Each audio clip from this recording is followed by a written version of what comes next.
മാഡത്തിനെ കണ്ടു കഴിഞ്ഞാൽ അബ്നോർമലാണെന്ന് തോന്നൂലല്ലോ. സാറിനെ കണ്ടാലും തോന്നൂല, എന്നെ കണ്ടാലും തോന്നൂല. യഥാർത്ഥത്തിലും അല്ല അല്ലേ? ഉം. പക്ഷേ but inside you there is an abnormal person. മനസ്സിലായി? പറഞ്ഞത് വളരെ അല്ല, MDMA ആണല്ലോ നമ്മുടെ ഇപ്പോൾ ഏറ്റവും വലിയ വിഷയം. പക്ഷേ കള്ളെന്ന് പറയുന്ന ആൽക്കഹോൾ ആരും കാണാത്തൊരു സാധനമാണ്. കേരളം ടാക്സ് കൊടുത്ത് വിൽക്കുന്നതാണ്. ഈ കള്ളുടിക്കാൻ പോകുന്ന ആൾക്കാർ എന്തിനാണ് പോകുന്നത്? ബേസിക്കലി ആങ്സൈറ്റി ഉള്ള ആൾക്കാർ, ഭയങ്കര മനസ്സൊരിക്കലും എന്തല്ല ഒരു ഹാപ്പിനെസ് ഇല്ല. വൈകുന്നേരം പോയി രണ്ടെണ്ണം അടിക്കുമ്പോൾ ഹാപ്പി ആവുന്നു. മാഡത്തിൻ്റെ ഓഫീസിൽ ജോലി കൊടുക്കും MDMA കേസിൽപ്പെട്ട ഒരാൾക്ക്. ആരാ കൊടുക്കുന്നത്? അങ്ങനെയുള്ള ഏത് സ്ഥാപനമാണ് കേരളത്തിലുള്ള? എവിടെയാണ് കൊടുക്കുന്നത്? അപ്പോൾ ഡോക്ടർ എന്താ പറയുന്നത്? അതായത് അങ്ങനെ ചെയ്തവരെ നല്ല സുവിശേഷം പറഞ്ഞ് നമുക്ക് അവരെ വിടാമെന്നുള്ളതാണോ? അതോ ഇവിടെ MDMA കേസിലും കഞ്ചാവ് കേസിലും അറസ്റ്റ് ചെയ്തിട്ട് 90 ദിവസം ജയിലിൽ പോയ ആൾക്കാരെ ഏതെങ്കിലും നിങ്ങൾ ഇൻ്റർവ്യൂ ചെയ്തിട്ടുണ്ടോ? ഞാൻ ചെയ്തിട്ടുണ്ട്. നിങ്ങളിപ്പോൾ ഇവിടെ കള്ളുപിടിച്ചിരുന്ന് സംസാരിച്ച് നോക്കൂ. നിങ്ങളിങ്ങനെ സംസാരിക്കുക എൻ്റെ അടുത്ത്. അഫാൻ ചെയ്തത് ശരിയാണോ? 100% ശരിയല്ല. പക്ഷേ ഇതുപോലെ ഇനി ഉള്ള കാര്യങ്ങൾ തടയപ്പെടണം എന്നുണ്ടെങ്കിൽ അഫാനെ തൂക്കിക്കൊന്നിട്ട് കാര്യമില്ലല്ലോ. HIV ഉള്ള ആൾക്കാരെയൊക്കെ പിടിച്ചുകൊണ്ട് ജയിലിലിട്ടായിരുന്നെങ്കിൽ എന്ത് സംഭവിക്കുമായിരുന്നു? ആൾക്കാരും സെക്സ് ചെയ്യാതിരിക്കുമോ? അല്ല മൾട്ടിപ്പിൾ പാർട്ട്നേഴ്സ് ഇല്ലാണ്ടിരിക്കുമോ? ഇരിക്കുമോ? Hi all, welcome to the Matra show. വർഷങ്ങളായി കൊച്ചിയിൽ counselling centre, psychiatric centre and de addiction centre run ചെയ്തുകൊണ്ടിരിക്കുന്ന ഒരു ഫേമസ് ഡോക്ടറാണ് നമ്മുടെ കൂടെ ഇപ്പോൾ എന്നുള്ളത്, doctor Talhath. Hi. Hi, thank you ma'am. Okay. അപ്പോൾ ഇപ്പോൾ ഭയങ്കരമായിട്ട് ചർച്ച ചെയ്യപ്പെടുന്ന ഒരുപാട് ഇഷ്യൂസ് ഉണ്ട്. അതായത് ഈ ഒരു 2 months ഇടയിൽ ആ ഒരു ടോപ്പിക് എന്തായാലും ഒരു മെയിനായിട്ടുള്ള ഒരു ഡോക്ടറിനെ വെച്ച് തന്നെ നമുക്ക് സ്റ്റാർട്ട് ചെയ്യണം എന്നുള്ളൊരു ഡിസ്കഷൻ വന്നു.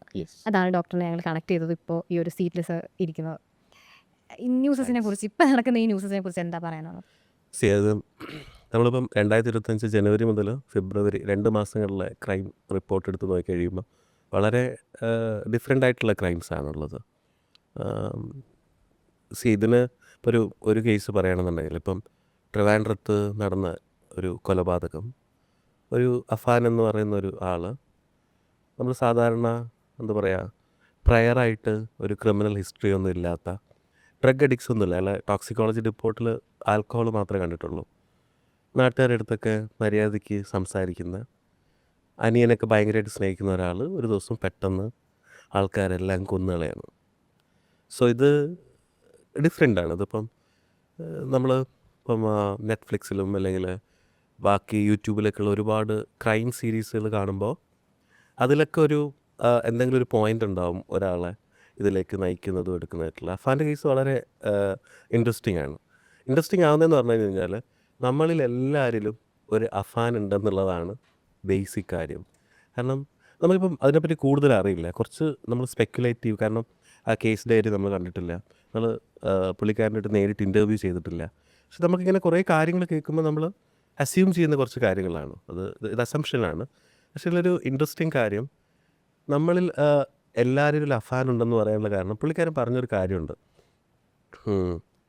പുള്ളിക്കാരൻ പോലീസിൻ്റെ അടുത്ത് പറഞ്ഞ കാര്യം, ഈ കളിയാക്കലുകൾ, കുടുംബത്തിൽ നിന്നുള്ള കളിയാക്കലുകളും മറ്റുള്ള ആൾക്കാർ പുള്ളിക്കാരനെ കണ്ട രീതിയും, അതാണ് ഒരു വലിയൊരു മോട്ടീവായിട്ട് പറയുന്നത്. എന്ന് വെച്ചിട്ടുണ്ടെങ്കിൽ എന്താണ്, മരിക്കാൻ വേണ്ടി കാലും നീട്ടിയിരിക്കുന്ന ഗ്രാൻഡ് മദർ മാല ചോദിച്ചിട്ട് കൊടുത്തില്ല. അപ്പം കൊടുക്കുക മാത്രമല്ല പുള്ളിക്കാരനെ പറയുകയും ചെയ്തു എന്നുള്ളത്. അപ്പം പിന്നെ പുള്ളിക്കാരന് റിലേഷൻഷിപ്പ് ഉണ്ടായിരുന്നു, ആ കാര്യം വെച്ച് കളിയാക്കി. അപ്പോൾ നമ്മൾ മനുഷ്യന്മാരൊക്കെ എന്താ പറയുക, തമാശയ്ക്ക് പറയുന്ന കാര്യങ്ങൾ ഓരോ ആൾക്കാരും എടുക്കുന്ന രീതി വളരെ ഡിഫറെൻ്റാണ്. നമ്മളിപ്പം കോമൺ ആയിട്ടാണ് എല്ലാ ആൾക്കാരുടെ അടുത്തും നമ്മൾ ബിഹേവ് ചെയ്യുന്നത്. അത് ഭയങ്കര തെറ്റാണെന്ന് തോന്നുന്നത്. കാരണം ഓരോ മനുഷ്യന്മാർ അവർക്ക് അവരുടെ ട്രിഗറിങ് പോയിൻ്റ്, അല്ലെങ്കിൽ അവരെന്ത് ചെയ്യൂ എന്നുള്ളത് നമുക്കറിയില്ല. നമ്മൾ ലാംഗ്വേജ് യൂസ് ചെയ്യുന്നത് പലപ്പോഴും ഭയങ്കര കോമൺ ആയിട്ടായിരിക്കും. ഇപ്പോൾ നമ്മൾ വർക്ക് ഒരു ഹോസ്പിറ്റലിൽ വർക്ക് ചെയ്യുക, അല്ലെങ്കിൽ ഓഫീസിൽ വർക്ക് ചെയ്യുക, ഇത് തന്നെ ഇപ്പോൾ ഇൻ്റർവ്യൂ എടുക്കുക, നമ്മൾ 3 ആൾക്കാരോട് ഇരിക്കുക. എൻ്റെ ചില വാക്കുകൾ ചിലപ്പോൾ മാഡത്തിനെ ഭയങ്കരമായിട്ട് അങ്ങ് ട്രിഗർ ചെയ്യും. അപ്പം ഇത് മനസ്സിലാവാതെയാണ് നമ്മളെല്ലാവരും, നമുക്കിതിൽ പ്രത്യേകിച്ച് ഇപ്പം നമുക്ക് ഉദാഹരണം പൈസ എങ്ങനെ ചിലവഴിക്കണം എന്നുള്ളതിനെ പറ്റി നമുക്ക് ഒരു ധാരണയുണ്ട്, കാർ ഓടിക്കണമെന്ന് ധാരണയുണ്ട്, അല്ലെങ്കിൽ സ്വിം ചെയ്യുന്ന എങ്ങനെയൊരു ധാരണയുണ്ട്. പക്ഷേ മനുഷ്യന്മാരുടെ അടുത്ത് എങ്ങനെ സംസാരിക്കണം എന്നുള്ളത് നമ്മൾ എവിടെ പഠിപ്പിച്ചത്? ഇംഗ്ലീഷ് പഠിപ്പിക്കുന്നു, മലയാളം പഠിപ്പിക്കുന്നു, കണക്ക് പഠിപ്പിക്കുന്നു, എന്താ പറയുക, സൈൻ തീറ്റ കോസ് തീറ്റ നമ്മൾ ആരെയും പഠിപ്പിച്ചിട്ടുണ്ടോ എങ്ങനെ ഒരു മനുഷ്യൻ സംസാരിക്കും? ഇപ്പം ഞാൻ നിങ്ങളെ ഫസ്റ്റ് ടൈം കാണുക, എനിക്കറിയില്ലത് ലൈക്ക് നിങ്ങൾക്ക് എങ്ങനെ നിങ്ങളുടെ സംസാരം ഇപ്പോൾ മാഡത്തിൻ്റെ അടുത്ത് ഞാനൊരൊറ്റ വാക്ക് പറഞ്ഞാൽ മതിയായിരിക്കും. ബിക്കോസ് അത് മാഡത്തിൻ്റെ മനസ്സിൽ പണ്ടിട്ടുണ്ടായിട്ടുള്ള പ്രശ്നങ്ങളും കാര്യങ്ങളും എല്ലാം വെച്ചിട്ടാണ് അത് കാൽക്കുലേറ്റ് ചെയ്യുന്നത്. അപ്പം പ്രോബ്ലി അഫാൻ്റെ അടുത്ത് പറഞ്ഞ വാക്കുകളാണ്.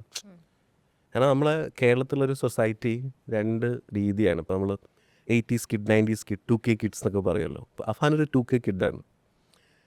എനിക്ക് തോന്നുന്നത് ഒരുവിധം 80s 90s ആൾക്കാർക്ക് ഈ ഇങ്ങനത്തെ സംസാരങ്ങളൊക്കെ കുറച്ച് ഓക്കെ ആണെന്ന് തോന്നുന്നു. പക്ഷേ 2K കിഡ്സിന് ഈ സംസാരങ്ങൾ വളരെ വളരെ ഇമ്പോർട്ടൻ്റ് ആണ്. അപ്പം ഈ അഫാൻ്റെ കാര്യം എടുക്കുകയാണെന്നുണ്ടെങ്കിൽ എനിക്ക് തോന്നുന്നത് ഒരു പ്രത്യേകതരം പേഴ്സണാലിറ്റി ഉള്ള ആൾക്കാരുണ്ട്.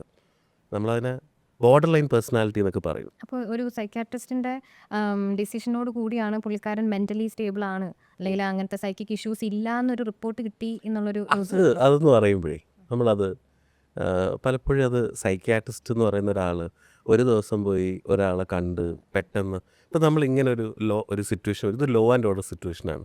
ഒന്ന് ആലോചിച്ച് നോക്കിയേ, അഫാൻ്റെ മാനസിക പ്രശ്നമാണ് ഇതിൻ്റെ കാരണം, അഫാൻ നല്ലവനാണ് എന്ന് പറഞ്ഞാലാണോ സർക്കാരിനും പോലീസിനും കൂടുതൽ മൈലേജ് കിട്ടുന്നത്? അല്ലെങ്കിൽ അഫാൻ ഒരു ഭീകരനാണ്, അവനൊരു കൊലപാതകിയാണ്? അത് മനുഷ്യന്മാർക്ക് ഏതാണ് ഇഷ്ടമുള്ളതെന്നനുസരിച്ച് പറയും. അതിപ്പോൾ കള്ളമാവാൻ ചാൻസ് ഉണ്ട്. അല്ല അതിപ്പോൾ എല്ലാവരും അങ്ങനെയല്ലേ. ഇപ്പം നിങ്ങൾ ഇൻ്റർവ്യൂ എടുക്കുന്ന ആൾക്കാരാണെന്നുണ്ടെങ്കിലും ഒരു കോമൺ നറേറ്റീവ് ഉണ്ടല്ലോ. നെഗറ്റീവ് ഉണ്ട്, പക്ഷേ ഒരു സർട്ടിഫൈഡ് ചെയ്യാന്നൊരു കാര്യം ഉണ്ടല്ലോ. ലൈക്ക് ഇപ്പോൾ ഒരു ഇത്രയും കൊലപാതകം ചെയ്ത ഒരാൾ, അതും ഇത്രയും പേര് നോക്കി കാണുന്ന ഒരു ഇഷ്യൂ ആണ്. ആ ഇഷ്യൂലുള്ള ആളെ നമ്മൾ ഓരോ പറയുന്ന വാക്കും അത്രത്തോളം ഇമ്പോർട്ടൻ്റ് ആയിട്ടുള്ള ഒരു കാര്യമായിരിക്കും. ഒരു സൈക്യാട്രിക് ഇഷ്യൂ ഉണ്ടോ, അല്ലെങ്കിൽ അയാൾ ഡ്രഗ് യൂസ് ചെയ്യുന്ന ഒരാളാണോ, ഈ 2 പോയിന്റ്സ് ഭയങ്കര ഇമ്പോർട്ടൻ്റ് ആണ് ഈ ഒരു കേസിൽ. അപ്പോൾ ആ കേസിൽ ഇതുപോലെ ഒരു സൈക്യാട്രിക് ഡിപ്പാർട്ട്മെന്റിൽ പോയി അയാൾ സർട്ടിഫൈ ചെയ്യാനോ അയാൾക്ക് ഇങ്ങനത്തെ ഇഷ്യൂസ് ഇല്ല എന്ന് അതെ മെന്റലി സ്റ്റേബിൾ ആണെന്ന് റിപ്പോർട്ട് പോവാണ്. മെന്റലി സ്റ്റേബിൾ എന്ന് പറഞ്ഞു കഴിഞ്ഞാൽ വാട്ട് ഈസ് അൺസ്റ്റേബിൾ, അല്ലെങ്കിൽ what is normal and what is abnormal എന്നുള്ളതാണ്. ഈ അബ്നോർമാലിറ്റിക്ക് നമ്മൾ സാധാരണ കൊടുക്കുന്ന കുറേ കാര്യങ്ങളുണ്ട്. ഇപ്പോൾ ഉദാഹരണം, ഞാൻ ഇൻ്റർവ്യൂവിൽ നിന്ന് എൻ്റെ ഷർട്ട് ഊരി പാൻറ് ഊരി കഴിഞ്ഞാൽ ദാറ്റ് ഈസ് അബ്നോർമലാണ്.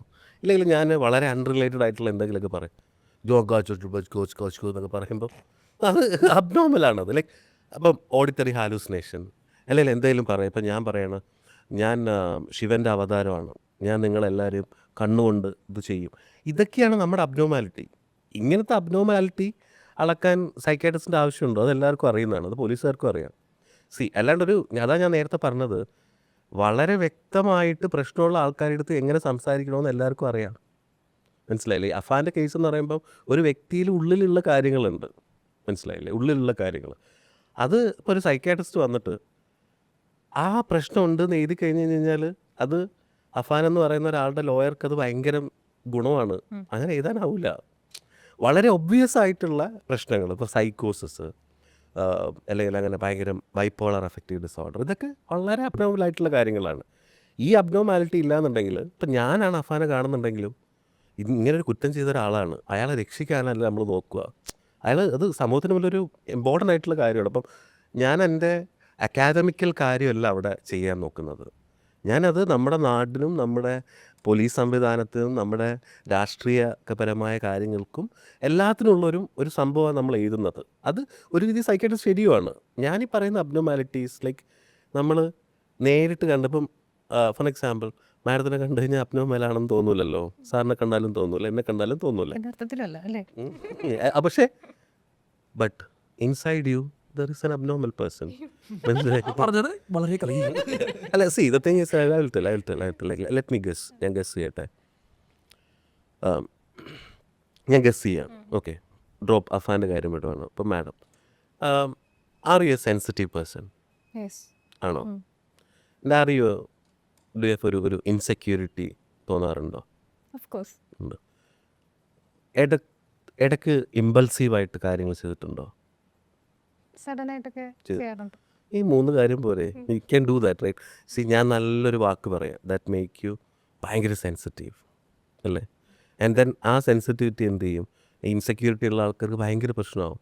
അപ്പം അവിടെ ഒരു സാധനം ഉണ്ടെന്നുണ്ടെങ്കിൽ അതിൽ തന്നെ കിട്ടും.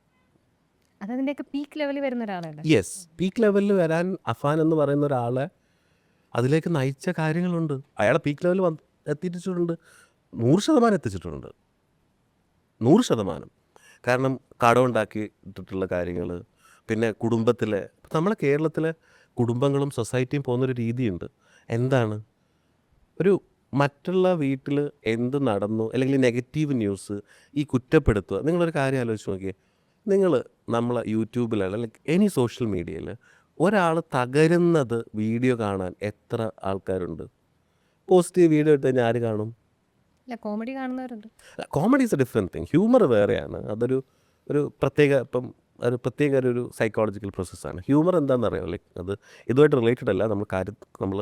നമ്മളെ ഈ അഫാൻ്റെ വിഷയത്തിൽ നിന്ന് മാറിപ്പോകുന്നതാണെങ്കിലും ഇപ്പം ഹ്യൂമർ എന്തുകൊണ്ടാണ് മനുഷ്യന് ഇഷ്ടപ്പെടുന്നതെന്ന് ഇത് പറയുന്നത് നമ്മുടെ മെയിൻ ടോപ്പിക് അഫാനല്ല ഒന്നാമത്തെ കാര്യം.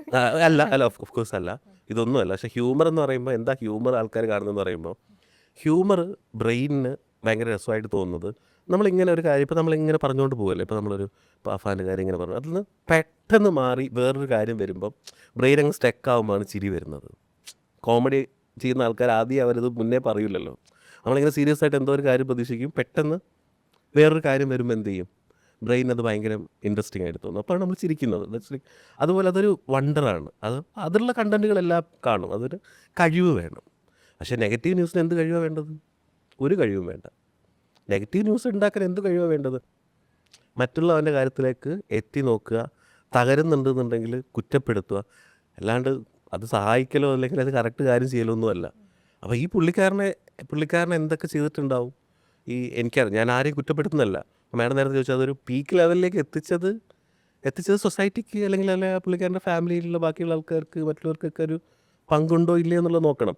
അഫാൻ ചെയ്തത് ശരിയാണോ? 100% ശരിയല്ല. പക്ഷേ ഇതുപോലെ ഇനി ഉള്ള കാര്യങ്ങൾ തടയപ്പെടണം എന്നുണ്ടെങ്കിൽ അഫാനെ തൂക്കിക്കൊന്നിട്ട് കാര്യമില്ലല്ലോ. അതിലേക്ക് അയാളെ നയിച്ച കാര്യങ്ങൾ നമ്മൾ പഠിക്കണ്ടേ, നമ്മൾ സൊസൈറ്റിക്ക് പറഞ്ഞു കൊടുക്കണ്ടേ, സോ ദാറ്റ് ഇതുപോലത്തെ കാര്യങ്ങൾ വീണ്ടും നടക്കില്ല. ഇപ്പോൾ ഉദാഹരണം ഞാൻ ചെറിയൊരു കാര്യം പറയാം. ഈ അഫാൻ്റെ ഒരു കേസ് കഴിഞ്ഞപ്പം നിങ്ങൾ എടുത്തു നോക്കിയോ, തലങ്ങും വിലങ്ങും എന്താണ് MDMA പിടുത്തമാണ്. ഈ MDMA പിടിച്ച ഒരാൾ ഒരിക്കൽ അറസ്റ്റ് ചെയ്ത് എന്ത് ചെയ്യാണ്, ക്യാമറയിൽ ഫോട്ടോ വെച്ച ഒരാൾ, അയാൾക്ക് പിന്നെ കേരളത്തിൽ ഒരു ഒരു ജോലി കിട്ടുമോ? അയാൾ എന്താ ചെയ്യുന്നത്?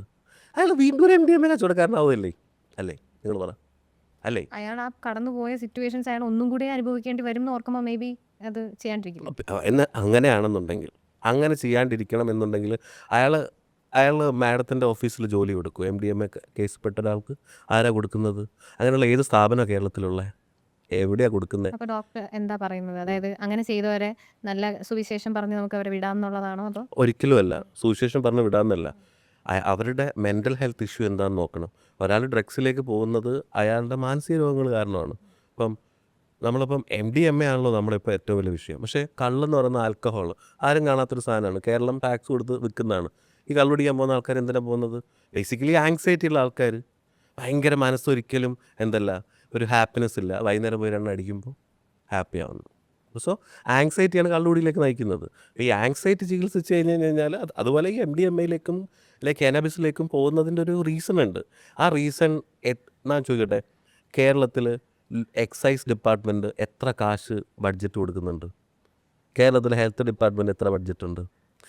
എക്സൈസ് ഡിപ്പാർട്ട്മെൻറ്റ് അറസ്റ്റ് ചെയ്ത പ്രതികൾ പിന്നീട് എന്തായി മാറുന്നു എന്നുള്ളത് ഏതെങ്കിലും ഒരു പത്രപ്രവർത്തകൻ ഒരു ഫീച്ചർ ചെയ്തോ? നമ്മുടെ നാട്ടിൽ ഓരോ ആൾക്കാരുണ്ടല്ലോ. അല്ല, നമ്മൾ ഈ പോലീസ് അറസ്റ്റ് ചെയ്യുന്നത് കാണിക്കും, പക്ഷേ പിന്നെ എന്ത് സംഭവിച്ചു? ഇല്ല, ഞാൻ ചോദിക്കട്ടെ, ഇവിടുത്തെ പത്രങ്ങൾ, മാതൃഭൂമി, മനോരമ, അങ്ങനെ ഒരുപാട് പത്രങ്ങളുണ്ടല്ലോ. കേരളത്തിൽ ഇത്രയും വലിയ ഒരു പ്രശ്നമാണ് ഡ്രഗ്സ്. എന്നിട്ട് നമ്മൾ അതിനോട് ചെയ്ത കാര്യങ്ങൾ പിന്നീട് എന്തായി എന്ന് ഒരു ന്യൂസ് വന്നോ? ഇല്ലല്ലോ. എന്ന് പറഞ്ഞു കഴിഞ്ഞാൽ വളരെ ഈ സെൻസേഷണലിസം സൃഷ്ടിക്കുക, അല്ലാണ്ട് പത്രധർമ്മോ അല്ലെങ്കിൽ അങ്ങനെയൊന്നുമല്ല. എന്ന് പറഞ്ഞാൽ വളരെ ബുദ്ധിയില്ലാത്ത ഒരു സമൂഹത്തിന് ബുദ്ധിയില്ലാത്ത ആൾക്കാരെ കിട്ടുന്നത് പോലെ എനിക്ക് തോന്നുന്നു. വളരെ കോൺട്രവേഴ്സ്യൽ ആയിട്ടുള്ള സ്റ്റേറ്റ്മെൻറ്റാണ്. പക്ഷേ ഞാൻ പറയുന്നതാണ്, ഓരോ ജനതയ്ക്കും അവർക്ക് അനുസരിച്ചിട്ടുള്ള പോളിസിയും അവർക്കനുസരിച്ചുള്ള ഗവൺമെൻറ്റും അവർക്കനുസരിച്ചിട്ടുള്ള കാര്യങ്ങളും ഉണ്ടാവും. ഈ പണ്ട് HIV വേണ്ടിയിട്ട് ഒരു ബോർഡ് ബസ്സിലൊക്കെ KSRTCയിലൊരു കാര്യം കണ്ടിട്ടുണ്ടായിരുന്നു, ഇന്നേ സാധനം ഉപയോഗിക്കൂ, കോണ്ടം ഉപയോഗിക്കൂ, അല്ലെ സിറിഞ്ച്. അതെന്ത് മാറ്റം ഉണ്ടാക്കി? വളരെ രീതിയിൽ കുറഞ്ഞില്ലേ? അതിന് വളരെ സയൻറ്റിഫിക് ആയിട്ടുള്ള രീതിയിൽ ചെയ്ത് HIV ഉള്ള ആൾക്കാരൊക്കെ പിടിച്ചുകൊണ്ട് ജയിലിലിട്ടായിരുന്നെങ്കിൽ എന്ത് സംഭവിക്കുമായിരുന്നു? ആൾക്കാരും സെക്സ് ചെയ്യാതിരിക്കുമോ? അല്ലെ മൾട്ടിപ്പിൾ പാർട്ട്നേഴ്സ് ഇരിക്കുമോ? അതിനെന്തായിരുന്നു ചെയ്തത്? അതിന് മെഡിക്കലി അല്ലേ പരിഹാരം നോക്കിയത്? അല്ലേ? നമ്മളെല്ലാം മെഡിക്കലി എന്നുള്ളത് എല്ലാ മെഡിക്കലി എന്നല്ലല്ലോ, എല്ലാ മെഡിക്കലായ കാര്യം മെഡിക്കലല്ലേ. HIV is A virus, so you think it is medical. Mental health medical അല്ല എന്നാണോ പറയുന്നത്? അല്ല, ഇവിടുത്തെ പ്രശ്നം ഇതുപോലുള്ള ഡ്രഗ്സ് യൂസ് ചെയ്യുന്നത്, ഇതുപോലുള്ള സാധനങ്ങൾ ഇപ്പോൾ യൂസ് ചെയ്യുന്ന ആൾക്കാർ അത് ശരിയാണോ തെറ്റാണോ എന്ന് അറിയാൻ പാടില്ലാത്ത ആൾക്കാരിലേക്കാണ് ഈ സാധനം എത്തുന്നത്. അതുമല്ല, ഈ ഉപയോഗിക്കുന്നവരെക്കാട്ടി കൂടുതൽ കൊടുക്കുന്ന ഒരു ടീമുണ്ട്. അല്ല അവരെ നമുക്ക് മെഡിക്കലി ഒരു രീതിയിൽ അല്ല ചെയ്യാൻ പറ്റുന്നവരല്ല. ഞാൻ പറയുന്ന കാര്യം, ഉപയോഗിക്കുന്ന കൊടുക്കുന്ന ആൾക്കാരും വിൽക്കുന്ന ശൃംഖലകളും അത് പിടിക്കുന്നതും വളരെ ഇമ്പോർട്ടൻ്റ് തന്നെയാണ്. നിങ്ങൾ ഒറ്റ കാര്യം എടുത്താൽ മതി. നിങ്ങൾക്കിപ്പോൾ എല്ലാവരുടെ കയ്യിലും ChatGPT ഉണ്ടല്ലോ, അല്ലെങ്കിൽ ഗോർക്ക. ChatGPTനോട് ഒരൊറ്റ ചോദ്യം ചോദിച്ചാൽ മതി. ഒരു ചോദ്യം, can you explain what kind of measure American government took against drug use from 1900 മുതൽ 2025 വരെ, ഈ 125 കൊല്ലം അവരെങ്ങനെയാണ്, they are one of the most അടിപൊളിയായിട്ടുള്ള സ്മാർട്ട് പീപ്പിളുള്ള സ്ഥലമാണ്. അവരെങ്ങനെയാണ് അതിനെ കണ്ടു നോക്കിയത്? നമ്മൾ ഇന്ന് ചെയ്യുന്നവർ 1900 ചെയ്തു. എന്ത് ചെയ്ത്? അവിടെയുള്ള ബ്ലാക്സിനെ പിടിച്ച് അറസ്റ്റ് ചെയ്ത് മാറ്റിവരെ പിടിച്ച് സെൻസേഷൻ ക്യാമറ വരുന്നു, ഓടിപ്പിടിക്കുന്നു, എന്നിട്ട് ഇപ്പോൾ അവരെവിടെ എത്തിയത്? ഇത് അവർക്ക് ബുദ്ധിയില്ലായിട്ടാണോ? ആണോ? വൺ ഓഫ് ദ അവരുടെ അടുത്തുള്ള അത്രയും റിസർച്ചും അവരുടെ അടുത്തുള്ള അത്രയും ഡാറ്റയും അവരുടെ അടുത്തുള്ള അത്രയും സ്മാർട്ട്നെസ്സും കേരളത്തിലുണ്ടോ? ഉണ്ടോ? നിങ്ങൾ നോക്ക്. ഇല്ല. ഉണ്ടെങ്കിൽ ഇത് സ്മാർട്ട്നെസിന്റെ മാത്രമല്ല, ഇപ്പൊ ഇവിടെ സ്മാർട്ട് ആയിട്ടുള്ള ആൾക്കാരുണ്ടെങ്കിൽ പോലും എല്ലാവരും ലിമിറ്റഡ് ആണ്. പല കാര്യങ്ങളും ഇപ്പോൾ ഡിസിഷൻ എടുക്കാനാണെങ്കിലും ഇപ്പോൾ സ്മാർട്ടായിട്ടുള്ള പറഞ്ഞ കാര്യങ്ങൾ പലതും ചെയ്തത് അവിടുത്തെ ഗവൺമെന്റ് എടുത്ത ഒരു നീക്കത്തിന്റെ ഭാഗമായിട്ടായിരിക്കും. ഇവിടുത്തെ സ്മാർട്ടായിട്ടുള്ള ആൾക്കാർ പെട്ടെന്ന് തന്നെ US-ലേക്കോ കാനഡയിലേക്കോ എവിടെയിലേക്ക് പോകാനാണ് ഇപ്പോൾ ശ്രമിക്കുന്നത്. കാരണം ഇതാണ് നമ്മുടെ അവസ്ഥ. ഞാൻ ചോദിക്കുന്ന ഒറ്റ കാര്യം ഇതാണ്. ഞാൻ ചോദിക്കുന്നതിൻ്റെ മറുപടി പറയും. ഇവിടെ MDMA കേസിലും കഞ്ചാവ് കേസിലും അറസ്റ്റ് ചെയ്തിട്ട് 90 ദിവസം ജയിലിൽ പോയ ആൾക്കാർ ഏതെങ്കിലും നിങ്ങൾ ഇൻ്റർവ്യൂ ചെയ്തിട്ടുണ്ടോ? ഞാൻ ചെയ്തിട്ടുണ്ട്. ഏതെങ്കിലും ചാനൽ ചെയ്തിട്ടുണ്ടോ? കാരണം 90 ദിവസം കഴിഞ്ഞ് അവിടെ നിന്ന് വരുമ്പോഴത്തേക്ക് അയാളുടെ മനസ്ഥിതി എന്താണ്? അതൊക്കെ പോട്ടെ, നിങ്ങൾ വേറെ വിട്. ഇത് കേരളത്തിൽ ഒരാൾക്ക് സെക്കൻഡ് ചാൻസ് കൊടുക്കുന്നത് എവിടെയാണുള്ളതെന്ന് പറഞ്ഞേ? എവിടെയാണ് നമ്മളെ സൊസൈറ്റിക്ക് സെക്കൻഡ് ചാൻസ് കൊടുക്കുന്ന ഉണ്ടോ? ഒരിക്കലുമില്ല. അറസ്റ്റ് ചെയ്യുന്ന ആൾക്കാർ പിന്നീട് എന്ത് ചെയ്യുന്നു?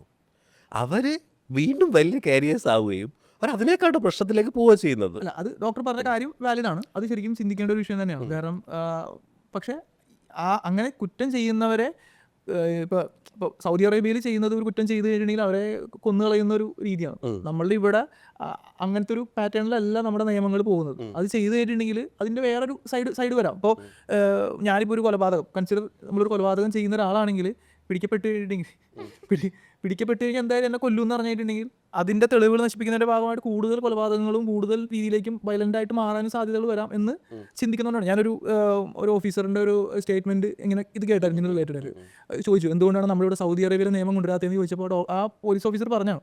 അപ്പോൾ അത് കുറച്ചുകൂടി സെൻസിബിളായിട്ട് എനിക്ക് തോന്നി. കാരണം നമുക്ക് ശിക്ഷിച്ച്, ഒരു തെറ്റ് ചെയ്ത ഒരാളെ ശിക്ഷിച്ച് അയാൾക്ക് അവിടെ നന്നാവാനായിട്ടുള്ള മാർഗ്ഗങ്ങൾ കൊടുത്തു. പക്ഷേ പുറത്തേക്ക് ഇറങ്ങിക്കഴിഞ്ഞ് കഴിയുമ്പോൾ എങ്ങനെ സമൂഹം അവരെ നോക്കിക്കാണുന്നുള്ളത് വേറൊരു ചോദ്യമാണ്. അവിടെ അതിനുള്ള വഴികൾ നമ്മൾ ഉണ്ടാക്കി കൊടുക്കുന്നില്ല എന്നുള്ളത് ശരിയാണ്. അത് സ്മാർട്ടായിട്ടുള്ള ഒരു ക്രിമിനൽ ഒരു ഡ്രഗ് ഉപയോഗിക്കില്ല, അത് 100% ഉറപ്പാണ്. സ്മാർട്ടായിട്ടുള്ള ഏത് ക്രിമിനലാണ് ഡ്രഗ് ഉപയോഗിക്കുന്നത്? കാരണം ഡ്രഗ് ഉപയോഗിച്ചിട്ട് സ്മാർട്ട്നെസ് പോകും, അത് 100% ഉറപ്പാണ്. നിങ്ങളിപ്പോൾ ഇവിടെ കള്ളുപിടിച്ചിരുന്ന് സംസാരിച്ച് നോക്കും, നിങ്ങളിങ്ങനെ സംസാരിക്കേണ്ട അടുത്ത്. സ്മാർട്ടായിട്ടുള്ള ക്രിമിനലുകളുള്ളത് ഞാനത് പറയുന്നില്ല, മറ്റു പല സ്ഥലങ്ങളിലുമാണ്. ദേ അപ്പിയർ ഭയങ്കര അടിപൊളി, മനസ്സിലായില്ലേ? ദേ അപ്പിയർ ഭയങ്കര അടിപൊളിയായിട്ട് ഡ്രസ്സ് ചെയ്ത് നല്ല വാക്കുകൾ പറഞ്ഞ് ഉള്ളിലൂടെ കാര്യങ്ങൾ ചെയ്യും. ഇതെന്ന് പറഞ്ഞു കഴിഞ്ഞാൽ ഏതെങ്കിലും പലപ്പോഴും നമ്മൾ കാണുന്നത് ഈ കോളനികളിലെ മറ്റുള്ളവരുടെയൊക്കെയുള്ള ആൾക്കാർ ഒരു പ്രത്യേക രീതിയിൽ അങ്ങ് മുടി വീട്ടി വളർത്തും, അവരെന്തൊക്കെയോ ചെയ്യും, അവരെയൊക്കെ പിടിച്ചുകൊണ്ടുപോയി ഇതിലിടും, അവരെ വീണ്ടും അങ്ങനെയാക്കും. നിങ്ങൾ നോക്കി അറസ്റ്റ് ചെയ്യുന്ന ആൾക്കാരുടെ ഒരു രീതി, അവർ സ്മാർട്ടാണോ? മുടി നീട്ടി വളർത്തുക, ഓരോ കാര്യങ്ങൾ വിളിച്ച് പറയുക. They are not smart people. Smart people എന്ന് പറഞ്ഞു കഴിഞ്ഞാൽ എങ്ങനെ അടിപൊളിയായിട്ട് നമ്മളെ നിയമവ്യവസ്ഥയെ പറ്റിക്കാൻ പറ്റുന്നത്, നല്ല രീതിയിൽ ടാക്സ് മുക്കുന്ന ആൾക്കാർ, ഓരോ ലൂപ്പ് ഹോൾ കണ്ടിട്ട് ക്രിമിനൽസിനെ ഇറക്കിക്കൊണ്ടുവരുന്ന അഡ്വക്കേറ്റ്സ്, അല്ലെങ്കിൽ വളരെ എന്താ പറയുക അടിപൊളിയായിട്ട് ബിസിനസ്സുകൾ ചെയ്യുന്ന ആൾക്കാർ, അതൊക്കെ സ്മാർട്ട് എന്ന് പറയുന്നത്. ഇത് മറ്റേ 2 കഞ്ചാവും പിടിച്ച് അതിൽ നടക്കുന്ന ഒട്ടും ബുദ്ധിയില്ലാത്ത കുറേ ആൾക്കാരെ നമ്മൾ കുറച്ചും കൂടെ ഹാർഡായിട്ടുള്ള ക്രിമിനലാക്കി മാറ്റുന്നതാണ് എൻ്റെ തോന്നൽ. നമ്മൾ ആക്ച്വലി ടോപ്പിക്സ് എന്നൊക്കെ കുറേ മാറി പോകുന്നത്. Yes, പക്ഷേ തീർച്ചയായിട്ടും. മെയിൻ കാര്യം എന്ന് പറഞ്ഞാൽ ഡോക്ടർ എന്ന് പറയുമ്പോൾ ഒരു ഡോക്ടറിന് പേഷ്യൻസ് എന്ന് പറയുമ്പോഴത്തേക്കും എന്തായാലും അവരൊരു സ്പെഷ്യൽ കൺസിഡറേഷൻ കൊടുക്കുന്ന കാര്യമുണ്ട്. അപ്പോൾ ഈ ഡ്രഗ് ഉപയോഗിക്കുന്ന ആൾക്കാരും ഡോക്ടറിന്റെ പെർസ്പെക്റ്റീവിൽ അതൊരു പേഷ്യൻ്റ് ആണ്. ആ ഒരു സോഫ്റ്റ് കോർണർ ആണോ ഈ ഡ്രഗ്സ് യൂസ് നോ, ഒരിക്കലും അല്ല. നോ, അത് റിസർച്ചാണ്. ഞാൻ പറയുന്ന കാര്യം ഇത്രയേ ഉള്ളൂ. കേരളത്തിലെ മാധ്യമ പ്രവർത്തകരും മറ്റുള്ള ആൾക്കാരും റിസർച്ച് ചെയ്യാൻ വേണ്ടി ഇപ്പം പണ്ടത്തെ പോലെ ഒരുപാട് ലൈബ്രറികളിലൊക്കെ പോയിരുന്ന് ചെയ്യേണ്ട ആവശ്യമില്ല. മൊബൈൽ ഫോണിൽ ChatGPT ഡൗൺലോഡ് ചെയ്താൽ മതി. അതിലൊരു ഡീപ്പ് റിസർച്ച് എന്ന് പറഞ്ഞ ബട്ടൺ ഉണ്ട്. What to do to prevent drug addiction in a society. Deep research button ഞെക്കിയാൽ മതി, അപ്പം വരും വളരെ വ്യക്തമായിട്ട്. കാരണം ഇതെല്ലാം ഡാറ്റ ഓറിയൻറ്റഡ് ആണ്. കേരളത്തിൽ അന്നാണോ ആദ്യമായിട്ട് MDMA ഉണ്ടാക്കിയത്? ആണോ? MDMA വന്നതും അതിൻ്റെ സംഭവം ഉണ്ടായതൊക്കെ വെസ്റ്റേൺ കൺട്രീസിലാണ്. 70s-ലും 80s-ലും 90s-ലും they have data, they know how to do. നമ്മളെ നാട്ടിൽ വികാരഭരിതമായിട്ടുള്ള കുറേ സംസാരങ്ങൾ. ഇത് പക്ഷേ ഇത്രയേ ഉള്ളൂ. വീണ്ടും പറയാണ്, പോൺ മെൻറ്റാലിറ്റി. മറ്റുള്ളവനെ എങ്ങനെ നശിക്കുന്നത് കാണുമ്പോൾ ഉള്ളൊരു സുഖമുണ്ടല്ല.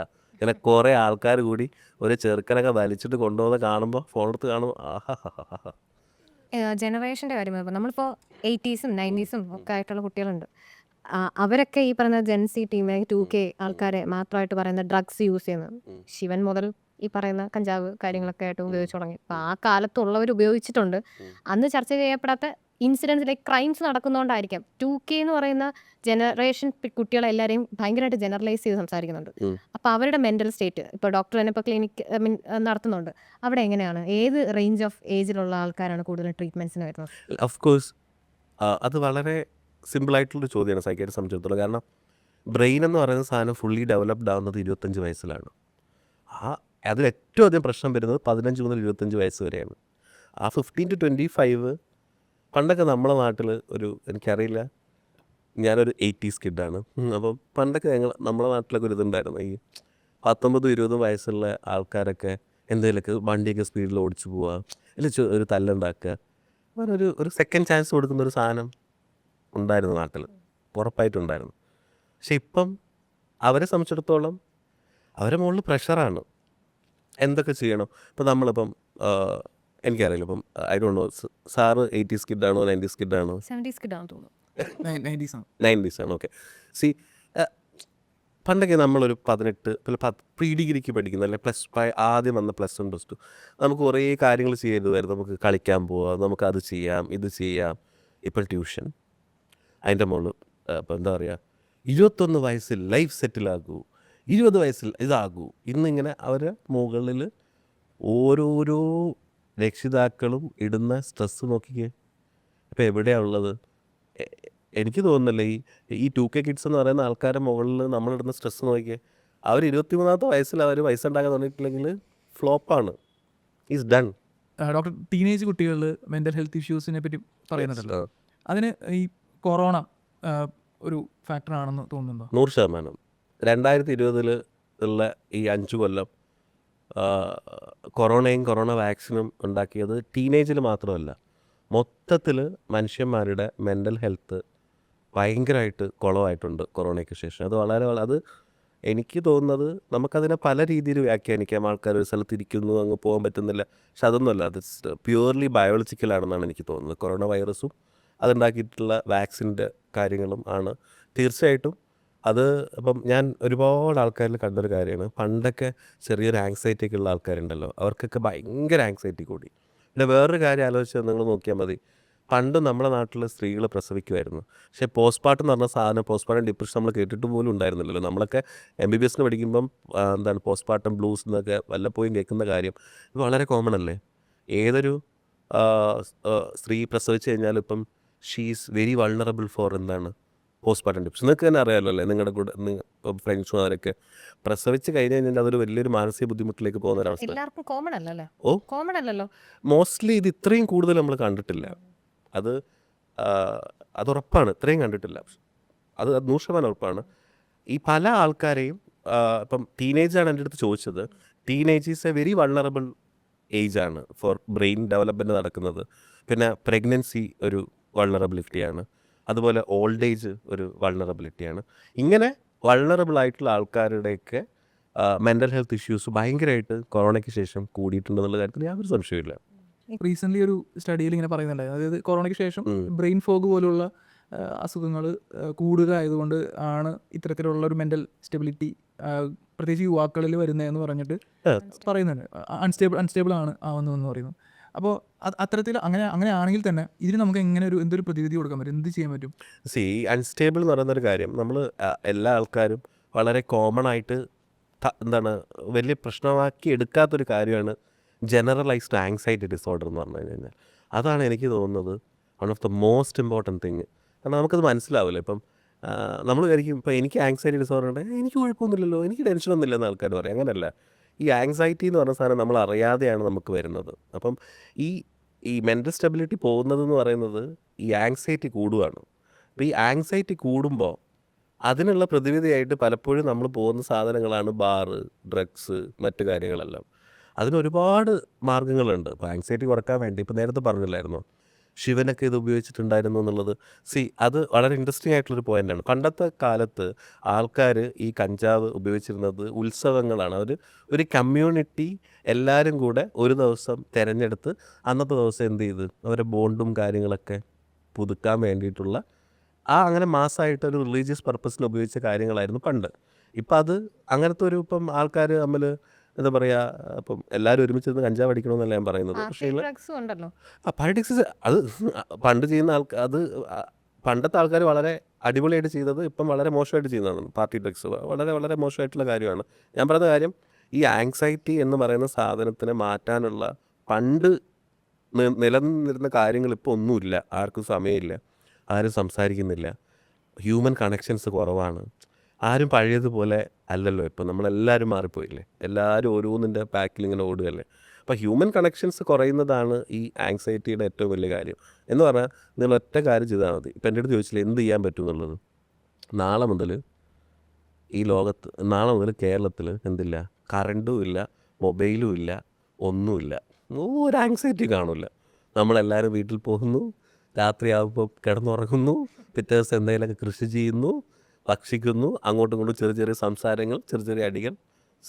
നമ്മൾ ഒന്നുകിൽ ടെക്നോളജി അല്ലെങ്കിൽ ഇങ്ങനത്തെ കാര്യങ്ങൾ ഉപയോഗിക്കുന്നതിനനുസരിച്ചിട്ട് നമ്മൾ എന്ത് ചെയ്യണം, അതുപോലെ നമ്മൾ മറ്റു കാര്യങ്ങൾ ചെയ്യണം. ഉദാഹരണം, US ഒരു ടെക്നോളജിക്കലി അഡ്വാൻസ്ഡ് ആണ്, അവർ ബയോളജിക്കലി അഡ്വാൻസ്ഡ് ആണ്, അവർ മരുന്ന് കഴിക്കും, അവരിവിടെ ചെയ്യും. ഇപ്പോൾ നമ്മുടെ നാട്ടിലെന്താ സൈക്കാട്രിസ്റ്റിനെ കാണാൻ പോയി കഴിഞ്ഞാൽ പെണ്ണ് പോലും കിട്ടുമല്ലോ.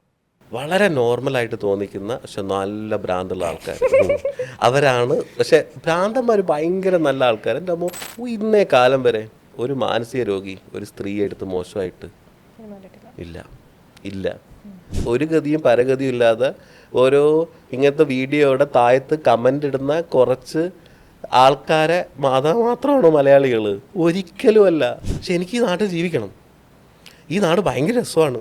ഇത്രയും നല്ല നാട് എവിടെയാണുള്ളത്? നാട്ടുകാർ കുറച്ച് പ്രശ്നമുണ്ടെന്നല്ലേ ഉള്ളൂ. എനിക്ക് മാഡത്തിൻ്റെ മുഖത്ത് നോക്കുമ്പോൾ തന്നെ എല്ലാം മനസ്സിലാവും. അപ്പം ഒന്നിനൊരു വിലയില്ലാതാവും. അത് വളരെ ബോറാണ്. ഒരു സൈക്കാട്രിസ്റ്റായിട്ട് എനിക്കറിയില്ല ബാക്കിയുള്ള ആൾക്കാരുടേത്. ഇമോഷൻസിന് വിലയില്ല, സ്നേഹത്തിന് വിലയില്ല. കല്യാണം കഴിഞ്ഞിട്ട് സെക്സ് ചെയ്യാൻ ഭാര്യ സമ്മതിക്കുന്നില്ല. ഇന്നത്തെ ദിവസം 500 കല്യാണം കഴിഞ്ഞിട്ടുണ്ടെങ്കിൽ ഞാൻ പറയുന്നത് വെറുതെ അല്ല, 50 ആൾക്കാർ ഈ പ്രശ്നമുള്ള ആൾക്കാരുണ്ട്. വളരെ നോർമലായിട്ട് തോന്നിക്കുന്ന പക്ഷെ നല്ല ഭ്രാന്തുള്ള ആൾക്കാർ അവരാണ്. പക്ഷെ ഭ്രാന്തന്മാർ ഭയങ്കര നല്ല ആൾക്കാർ. എൻ്റെ അമ്മ ഇന്നേ കാലം വരെ ഒരു മാനസിക രോഗി ഒരു സ്ത്രീയെ എടുത്ത് മോശമായിട്ട് ഇല്ല. ഒരു ഗതിയും പരഗതിയും ഇല്ലാതെ ഓരോ ഇങ്ങനത്തെ വീഡിയോയുടെ താഴത്ത് കമൻ്റ് ഇടുന്ന കുറച്ച് ആൾക്കാരെ മാത്രമാണോ മലയാളികൾ? ഒരിക്കലും അല്ല. പക്ഷെ എനിക്ക് ഈ നാട്ടിൽ ജീവിക്കണം. ഈ നാട് ഭയങ്കര രസമാണ്. ഇത്രയും നല്ല നാട് എവിടെയാണുള്ളത്? നാട്ടുകാർ കുറച്ച് പ്രശ്നമുണ്ടെന്നല്ലേ ഉള്ളൂ. എനിക്ക് മാഡത്തിൻ്റെ മുഖത്ത് നോക്കുമ്പോൾ തന്നെ എല്ലാം മനസ്സിലാവും. അപ്പം ഒന്നിനൊരു വിലയില്ലാതാവും.